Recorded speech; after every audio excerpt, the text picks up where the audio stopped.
வணக்கம் நண்பர்களே, இது VDL Vlogs குட்டி ஸ்டோரிஸ். நம்ம சேனல்ல ஃபெஸ்டிவல்ஸ் பத்தி வீடியோஸ் போட்டு ரொம்ப நாள் ஆச்சு. இந்த ஆடி மாசத்துல வரலட்சுமி நோன்பு வர்றதுனால அதுக்கான ஒரு வீடியோவை பார்த்துடலாம். சரியா வரலட்சுமி விரதம் கடைபிடிக்கிற அன்னைக்கே வீடியோ போட்டோம்னா அதை பார்த்து விரதம் கடைபிடிக்க முடியாது. நம்ம இந்த வரலட்சுமி விரதத்தை பத்தி தெரிஞ்சுக்கணும். எந்த ஒரு பண்டிகைன்னாலும் அதுக்கான காரணத்தை தெரிஞ்சுக்கணும். அதுக்கப்புறம் அது எப்படி கடைபிடிக்கணும் அப்படின்ற முறையையும் தெரிஞ்சுக்கணும். அதனால நமக்கு கிடைக்க போற பலன்களையும் தெரிஞ்சுக்கலாம். இந்த வரலட்சுமி நோன்பை பத்தி தான் இந்த எபிசோட்ல தெரிஞ்சுக்க போறோம். வரலட்சுமி விரதம் அப்படின்றது திருமகள் லட்சுமி தேவியின் அருளை பெற பெண்கள் விரதம் கடைபிடிக்கிற ஒரு சிறந்த நாள். பெண்கள் மட்டும்தான் இந்த விரதத்தை கடைபிடிக்கணுமா அப்படின்னா அதுதான் இல்லை. எல்லாருமே கடவுளை வணங்கலாம். இது ஆடி மாசத்துல வர ஒரு பௌர்ணமி வெள்ளிக்கிழமை அன்னைக்குதான் இந்த விரதம் கடைபிடிக்கிறது வழக்கம். விரதத்தோட முக்கியத்துவம் என்ன? இந்த விரதம் செய்யறது மூலம் அஷ்டலட்சுமிகளோட ஆசிகளும் நமக்கு கிடைக்கும். இப்போ அஷ்டலட்சுமிகளை பத்தி பார்த்துடலாம். முதலாவது ஆதிலட்சுமி. பெயர் பொருள் முதன்மை லட்சுமி.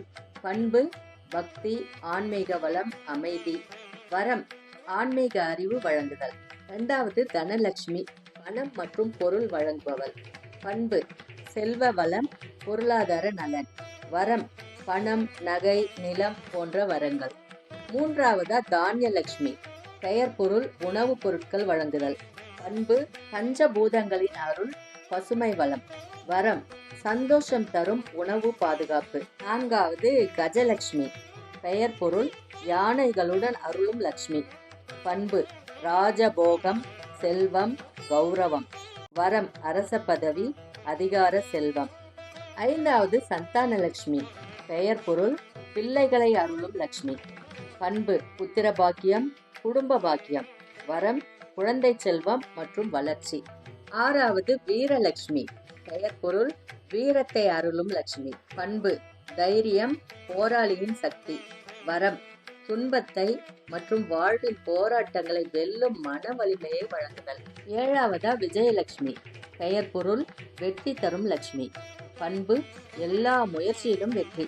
வரம் கல்வி, தொழில், வாழ்க்கையில் வெற்றி. எட்டாவது வித்யாலட்சுமி. பெயர் பொருள் அறிவு, கல்வி வழங்குதல். பண்பு ஞானம், அறிவு, புத்திசாலித்தனம். வரம் கல்வி, தேர்ச்சி, அறிவு, வளம். அஷ்டலட்சுமி வழிபாடின் சிறப்பு. அஷ்டலட்சுமி வழிபாடு மூலம் ஒருவர் வாழ்வின் அனைத்து அம்சங்களிலும் முழுமையான செழிப்பு, அமைதி, அறிவு மற்றும் எல்லா நன்மைகளையும் பெற முடியும். வியாழக்கிழமை, வெள்ளிக்கிழமை நாட்களில் இந்த தேவிகளை விரதம் வைத்து வழிபடுவது சிறந்த பலனை தரும். ஒவ்வொரு விரதத்துக்கும் ஒரு ஸ்லோகம் இருக்கு இல்லையா? இந்த விரதத்தோட ஸ்லோகம் சர்வ மங்கள மாங்கல்யே சிவே சர்வார்த்த சாதிகே சரண்யே திரியம்பகே தேவி நாராயணி நமோஸ்துதே. இப்போ இந்த வரலட்சுமி நோன்புக்கான கதைகளை பார்த்துட்டு வந்துடலாம். கதை 1. மகாலட்சுமியே மானிட பெண்ணுக்கு இந்த விரதம் எடுக்க சொல்லியிருக்காங்க. சௌராஷ்டிரா நாட்டு மன்னன் பத்ரசர்மா தீவிர விஷ்ணு பக்தர். மனைவி சந்திரிகா. 7 ஆண் பிள்ளைகள், ஒரு பெண் குழந்தை. பெண் குழந்தை ஷியாமா.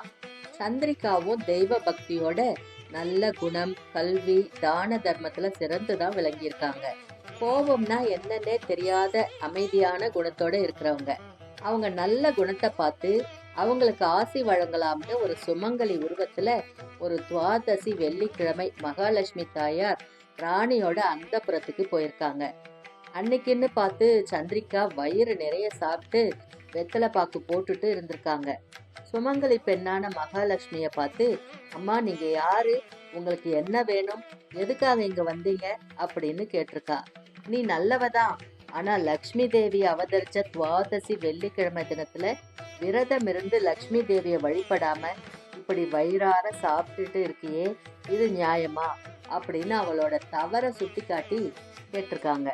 ஒரு சாதாரண பெண்ணுக்கு நம்ம சாப்பிடறதுல என்ன வந்துச்சு? நான் இந்த நாட்டோட மகாராணி, என்னையே நீ கேள்வி கேட்கிறியா அப்படின்னு கோவப்பட்டு மகாலட்சுமியோட கன்னத்துல அரைஞ்சு உடனே இந்த இடத்தை விட்டு போயிரு அப்படின்னு சொல்லியிருக்காங்க. கண்ணில் கண்ணீரோட ரொம்ப வேதனையோட அந்த புறத்தை விட்டு வெளியேறி போறாங்க. அப்போ சந்திரிகாவோட பொண்ணு ஷியாமா அம்மா, நீங்க ஏன் அழுகுறீங்க அப்படின்னு கேக்குறா. அப்போ லக்ஷ்மி தேவி, உன்னோட தாய்க்கு அவளோட தப்ப சுட்டி காட்டி நல்லதை எடுத்து சொன்னேன். ஆனா அவ என்னை அவமானப்படுத்தி விரட்டி விட்டுட்டா. அதனால நான் இனிமே இந்த பக்கமே வரமாட்டேன் அப்படின்னு சொல்லிட்டு அந்த புறத்தை விட்டு புறப்படுறாங்க. அப்போ ஷியாமா அவங்க அம்மா செஞ்ச தப்புக்கு மன்னிப்பு கேட்டு மகாலட்சுமிய உட்கார வச்சு, என் அம்மா கிட்ட என்ன சொல்ல வந்தீங்க, அதை எனக்கு சொல்லுங்க அப்படின்னு பணிவா கேக்குறா. மனம் குளிர்ந்த லக்ஷ்மி தேவி ஷியாமாவுக்கு வரலட்சுமி விரதம் பத்தி எடுத்து சொல்லியிருக்காங்க.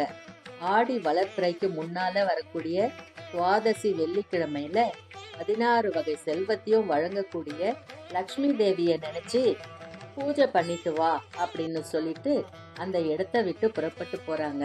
ஷியாமாவுக்கு திருமணம் நடந்து புகுந்த வீட்டுக்கு போறா.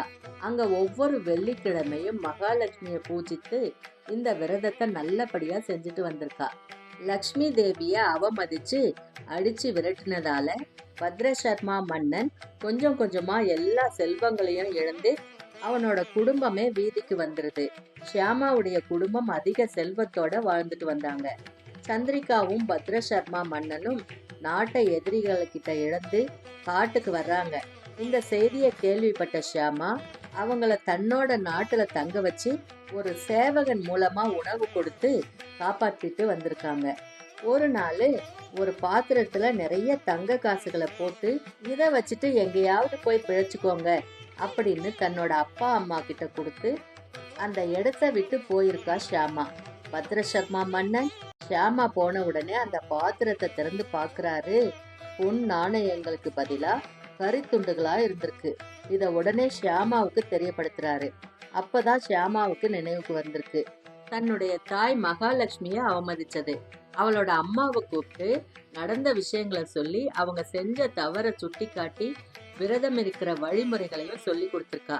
தன்னோட தப்ப உணர்ந்த சந்திரிகா மனம் திருந்தி மகாலட்சுமி கிட்ட மன்னிப்பு கேட்டு வரலட்சுமி விரதத்தை தொடங்கியிருக்காங்க.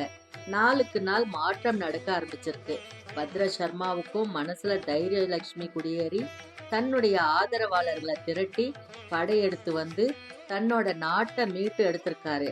தன்னுடைய பெற்றோர் நல்ல நிலைமைக்கு வந்ததை கண்ட ஷியாமா மகிழ்ச்சி அடைஞ்சு இந்த விரதத்தை பத்தி மற்ற பெண்களுக்கும் எடுத்து சொல்லி அவங்களும் வரலட்சுமி விரதம் அதிக பக்தியோட செஞ்சிருக்காங்க. வரலட்சுமி தேவி மனம் குளிர்ந்து அந்த நாடும் செல்வ செழிப்பா இருந்திருக்கு. இந்த கதை உங்களுக்கு பிடிச்சிருந்தா ஓம் மகாலட்சுமியே போற்றி, ஓம் வரலட்சுமியே போற்றி அப்படின்னு கமெண்ட்ல போடுங்க. கதை 2. பொன் பொருள் இருந்தா மட்டும் போதாது. தன் தாய் தந்தையர் வீட்டுல மாமனார் மாமியார் வீட்டுல எந்த செல்வமும் இல்லைன்னா கூட அவங்க மேல அன்பா இருக்கணுமா.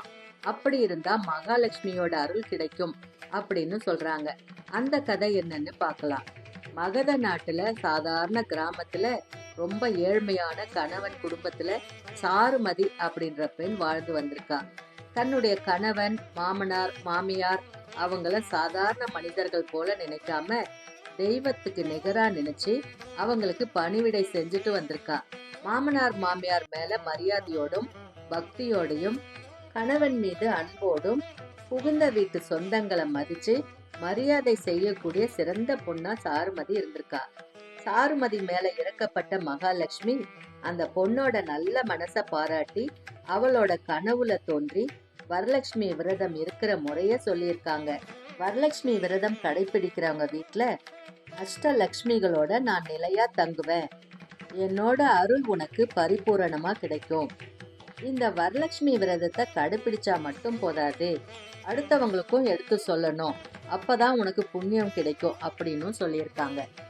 ஐஸ்வர்யங்களின் அதிபதியான மகாலட்சுமியே இந்த விரதத்தை ஒரு பெண்ணை கடைபிடிக்க சொல்லியிருக்காங்க அப்படின்னா அந்த விரதம் எவ்வளவு சிறந்த விரதமா இருக்கும். கதை 3. ஒரு நாள் சிவனும் பார்வதியும் சொக்கட்டான் ஆடிட்டு இருந்தாங்க. 2 பேர்ல யார் ஜெயிச்சாங்க அப்படின்னு அவங்களுக்குள்ள ஒரு போட்டி. சித்ரநேவி அப்படின்ற தேவர் குல பெண் ஒருத்தி நீதிபதியா இருந்திருக்காங்க. அந்த பொண்ணு தான் தேவர்களுக்கு ஏற்படுற பிரச்சனைகளுக்கு நடுவரா இருந்து தீர்ப்பு சொல்வாளாம்.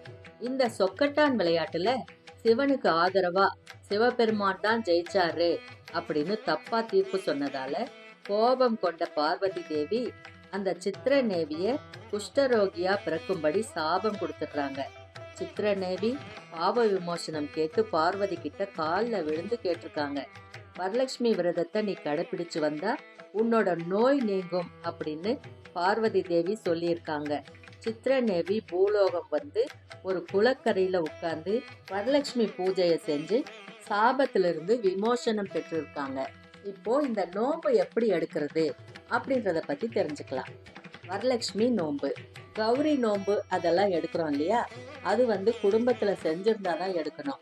ஆனா வரலட்சுமி நோன்பு புதுசா கூட எடுத்து செய்யலாம். ஒரு வருஷம் படம் வச்சு பார்க்கலாம். கர்ப்பமா இருந்தா கூட உணவு எடுத்துட்டு பூஜை செய்யலாம். வரலட்சுமி தாயை நம்ம வீட்டுல 3 நாள் வச்சுக்கலாம். வியாழக்கிழமை சாயங்காலமே கலசம் வச்சு வரலட்சுமிய வீட்டுக்கு அழைச்சி உட்கார வைக்கலாம். வெள்ளிக்கிழமை முழுவதும் நம்ம வீட்டுல லட்சுமி தேவிய வச்சுக்கலாம். சனிக்கிழமை காலையில புனர்பூசை செய்யலாம். கலசம் எப்படி வைக்கிறது, கலச பொருட்கள் என்னென்ன அப்படின்னு பார்த்துடலாம். பச்சை அரிசி, மஞ்சள், குங்குமம், ஏலம், ஜாதிக்காய், லெமன், காதோலை கருகமணி, கிராம்பு, மாசிக்காய், நாணயங்கள், தங்கம், வெள்ளி காசு இருந்தா போடலாம். கிழக்கு அல்லது வடக்கு பக்கமா வைக்கணும். வாழை இலையில அரிசி வச்சு இல்லைன்னா தாம்பாளத்துல அரிசி போட்டு அது மேல கலசம் வைக்கலாம். விருந்தினரை வீட்டுக்கு வந்த உடனே சிறப்பா உபச்சாரம் செய்யணும். தீப தூப ஆராதனை செஞ்சு நைவேத்தியம் இதெல்லாம் வச்சு வழிபாடு பண்ணணும். வீட்டுக்கு வந்தவங்களுக்கு நல்லபடியா சாப்பிட கொடுக்கணும். வழிபாடு பண்ணும்போது கனகதாரா ஸ்தோத்திரம் சொல்லலாம், லலிதா சகஸ்ரநாமம் சொல்லலாம், அபிராமி அந்தாதி கூட சொல்லலாம். நைவேத்தியம் என்னெல்லாம் வைக்கலாம்? வடை, சுண்டல், பருப்பு பாயசம், சர்க்கரை பொங்கல், வெண்பொங்கல், இட்லி, கொழுக்கட்டை, என்ன விதமான பதார்த்தங்கள் வேணாலும் வைக்கலாம். மலர்கள், தாமரை, வெள்ளை நிற மலர்கள், சாமந்தி, துளசி, வில்வம், அருகு இதெல்லாம் ரொம்ப விசேஷமானது. நோன்பு சரடு, மஞ்சள் நூல்ல பூ கட்டி நல்ல நேரத்துக்குள்ளேயே நம்ம கழுத்துல போட்டுக்கணும். லக்ஷ்மி தேவிக்கு ஆரத்தி எடுக்கணும்.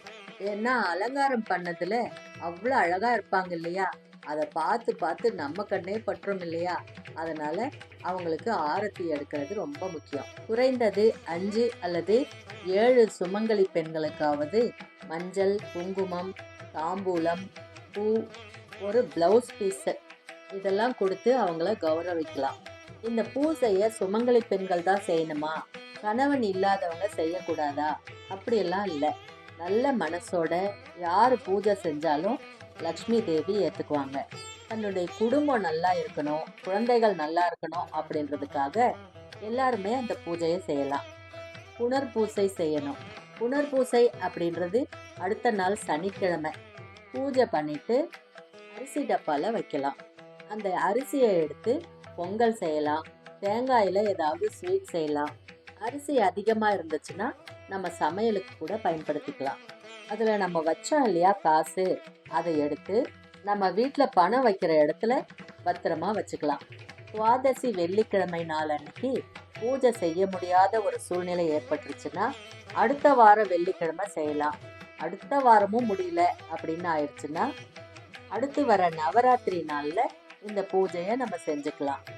ஓம் மகாலட்சுமியே போற்றி, ஓம் வரலட்சுமி தாயே போற்றி போற்றி. மீண்டும் அடுத்த ஒரு நல்ல வீடியோவோட உங்களை சந்திக்கிறேன். அது வரைக்கும் உங்களிடமிருந்து விடைபெறுவது VDL Vlogs VDL. நன்றி, வணக்கம்.